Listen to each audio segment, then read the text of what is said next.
कुंडली विश्लेषण के लिए सब्सक्राइब करें एस्ट्रो वास्तु एक्सपर्ट साक्षी संजीव ठाकुर चैनल को। राधे राधे दर्शकों, मैं साक्षी ठाकुर बहुत बहुत स्वागत करती हूँ आपका इस बेहद खास प्रोग्राम जिसका नाम है क्या कहते हैं आपके सितारे। तो दर्शकों, आपकी बड़ी बड़ी समस्याओं के छोटे छोटे उपाय लेकर हम लोग रोज आपसे मिलते हैं, आपके जीवन से जुड़ी हर समस्या का समाधान करते हैं। तो आज मैं आपके सामने लेकर आई हूँ खर मास।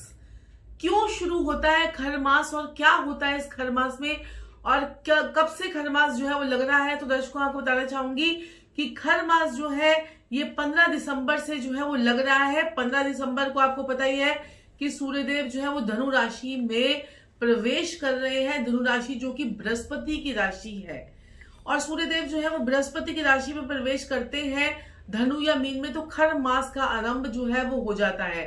खर का मतलब होता है दुष्ट और मास का मतलब होता है महीना। खर मास यानी दुष्ट महीना। तो क्या होता है, क्यों बंद हो जाते हैं इस माह में सारे शुभ कार्य, मांगलिक कार्य जो है वो क्यों बंद हो जाते हैं, हम इस बात पे चर्चा करते हैं। क्योंकि खर मास जो आपको पता है कि दुष्ट महीना शुरू हो गया है। तो एक बड़ी पुरानी कहावत है कि ये जो है ना मार्तंडे पुराण में से ये जो है जो दृष्टांत जो है मार्तंडे पुराण में से आता है कि एक बार क्या हुआ कि सूर्यदेव जो है वो अपने 7 घोड़ों के साथ में जब ब्रह्मांड का चक्कर लगा रहे थे, तो जब सूर्यदेव ब्रह्मांड का चक्कर लगा रहे थे तो उनके घोड़े जो है वो बड़े थक गए। उनके साथ जो उनके अश्व घोड़े जो उनके घोड़े होते हैं वो बड़े थक गए और वो बड़े परेशान हो गए। तो सूर्यदेव ने सोचा कि चलो इन घोड़ों को थोड़ा सा पानी पिला दिया जाए, थोड़ा सा। वो तो तालाब के किनारे जो है वो जैसे ही वो जाने लगे तो उन्हें एकदम से ध्यान आया कि अगर यहाँ पर रथ अपना रोक दिया तो ये पूरी सृष्टि जो है वो भी जो है वो रुक जाएगी। तो लेकिन घोड़ों को जो है वो पानी पिलाना भी जो है वो बड़ा जरूरी था, क्योंकि इनकी थकान को मिटाना भी बड़ा जरूरी था। तो घोड़े जो है आपको पता है कि बड़े परेशान हो गए, वो थक गए और वो चूर चूर हो गए। तो यहाँ पर जो है सूर्यदेव के दिमाग में जो है कोई वो आया कि एक आइडिया आया, और उन्होंने क्या किया, वहां पर उनको जो है वहां पर कुछ गधे जो है जिसको हम खर भी बोलते हैं, जो उन गधे जो है वहां पर उनको कुछ चढ़ते हुए जो है वहां पर नजर आए, उस मैदान में चढ़ते हुए नजर आए तालाब के पास में। तो उन्होंने क्या किया कि घोड़ों को हटाकर गधों को जो है अब गधे उनका जो रथ है वो चलाने लग गए। लेकिन आपको पता है कि घोड़ों के अंदर तो देखिए ना, आपको पता है कितनी हॉर्स पावर होती है घोड़ों के अंदर, तो वो कितनी तेजी से भागते हैं। हम कहते हैं ना कि घोड़े की फोटो अपने साउथ के डायरेक्शन में लगा लीजिए तो आपके घोड़े भी भागने लग जाएंगे, यानी कि आपके जिंदगी के जो घोड़े रुके हुए हैं वो भी भागने लग जाएंगे। तो ये वास्तु का उपाय है। अगर आप अपने घर के साउथ में लाल रंग के घोड़े लगा लेते हैं, यानी जो ब्राउन कलर के होते हैं, तो आपकी जिंदगी के घोड़े भी भागने लग जाते हैं। अगर आपकी लाइफ भी जो गधों के बैठने से रुक गई है, ये बड़ा अच्छा पॉइंट है, नोट कीजिए इसे।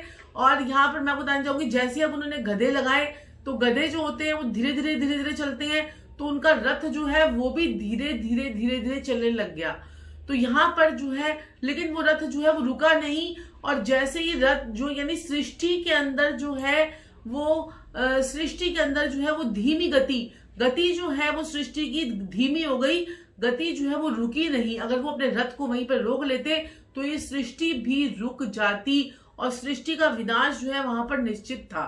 तो उन्होंने जो है समझदारी से गधों को लगा लिया, और वो जो जब उनके घोड़े जब पूरा पानी वानी पीकर विश्राम करके जब तक वो उठे तब तक जो है दूसरा मास आने वाला था, और वो था 14 जनवरी, मकर संक्रांति। तो उसके बाद आपको पता ही है कि मांगलिक कार्य सारे चल जाते हैं, और इस खर मास में जो है वो मांगलिक कार्य जो है वो नहीं होते हैं।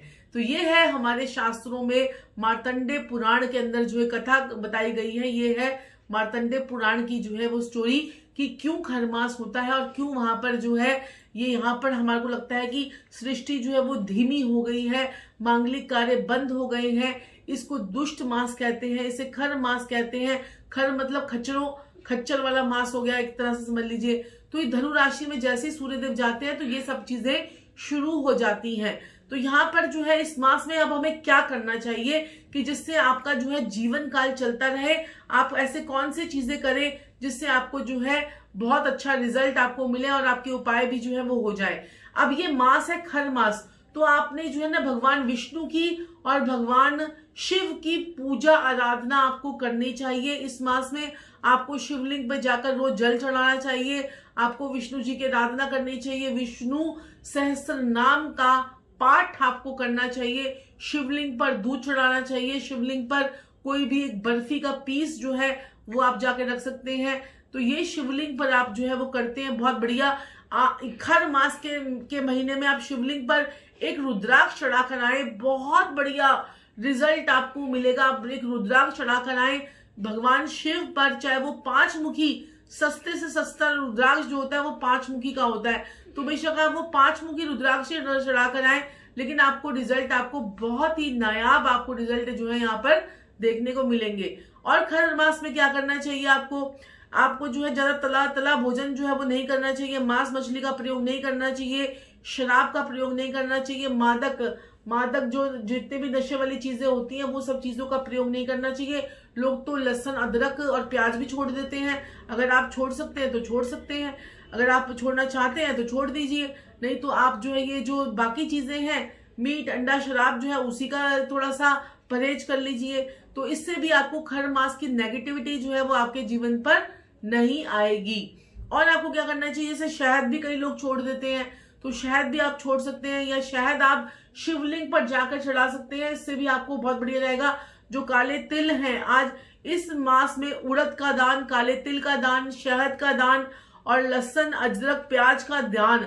अब लहसुन अदरक प्याज का दान आप कैसे करेंगे, किसी गरीब की मदद कर दीजिए, उसे लहसुन अदरक प्याज से बना हुआ खाना खिला दीजिए, साथ में चपाती खिला दीजिए, लहसुन अदरक प्याज की चटनी बनाकर किसी गरीब को दे दीजिए, आपको बहुत अच्छे रिजल्ट आएंगे। ये नहीं कि अमीरों के लिए सारे उपाय हैं कि लाखों रुपए के तेल चढ़ा दीजिए या फिर ये कर दीजिए वो कर दीजिए, छोटे छोटे उपायों से भी हम अपने रास्ते जो है वो धीरे धीरे खोल सकते हैं। अब आप सोचेंगे कि पूरे मास में करना है, आप पूरे मास में नहीं कर सकते तो 15 दिन कर लीजिए, 15 दिन कर नहीं सकते तो हफ्ते के हफ्ते यानी संडे के संडे तो करिए, जो सूर्य का दिन है, संडे जो है वो सूर्य का दिन है, रविवार का दिन सूर्य का दिन है, उस दिन तो आप ये उपाय जो है वो कर सकते हैं। शिव पूजन, और यहाँ पर कहा जाता है कि इस पूरे मास में आप लोग जो है भागवत गीता का पाठ जरूर करें, क्योंकि भागवत गीता का पाठ करने से भी आपके समस्त कष्ट दुख तकलीफें आप लोगों की जो है वो दूर होती हैं।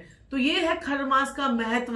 अगर पसंद आया हो तो चैनल को जरूर लाइक कीजिए, सब्सक्राइब कीजिए, और ये जानकारी जो है अपने दोस्तों को, अपने फ्रेंड्स को, अपने मित्रों को और अपने रिश्तेदारों को जरूर शेयर कीजिए। ऐसे ही और प्रोग्राम के साथ में मैं आपके साथ में आकर मिलती रहूंगी। तो दर्शकों, आने वाला साल आप लोगों के लिए बहुत सी खुशियां लेकर आए। 2021 बुध का साल आ रहा है, आपके जीवन को महकाए, आपके जीवन में सुख समृद्धि और खुशहाली लेकर आए। टाइम मत वेस्ट कीजिएगा, बस अपना को ख्याल रखिएगा। आज के लिए इतना ही। मैं साक्षी ठाकुर अपनी वाणी को यही विराम देती हूँ। राधे राधे। राधे राधे दर्शकों, मैं साक्षी ठाकुर। राधे राधे दर्शकों, मैं संजीव ठाकुर। अगर आपके जीवन में भी कोई समस्या और उसका समाधान आपको नहीं मिल पा रहा है तो आज ही जो है हमारे चैनल को सब्सक्राइब करें, साक्षी संजीव ठाकुर, लाइक करें, सब्सक्राइब करें और हमारे फ्री कुंडली विश्लेषण का हिस्सा जो है वो जरूर बने, जो हम लोग दोपहर को 3 बजे और रात को 10 बजे आते हैं। और साथ में अपनी एनुअल रिपोर्ट जो है न्यूमरोलॉजी के हिसाब से और एस्ट्रोलॉजी के हिसाब से जो है वो बुक करवाएं, ताकि आने वाला 2021 जो है वो आपके 2020 की तरह ना जाए और 2021 आपके लिए नई नई खुशियां, नई उमंगे और नई ऊंचाइयों पर आपको लेके जाए। आपको बहुत बहुत नए साल के लिए बधाई हो। राधे राधे। राधे राधे।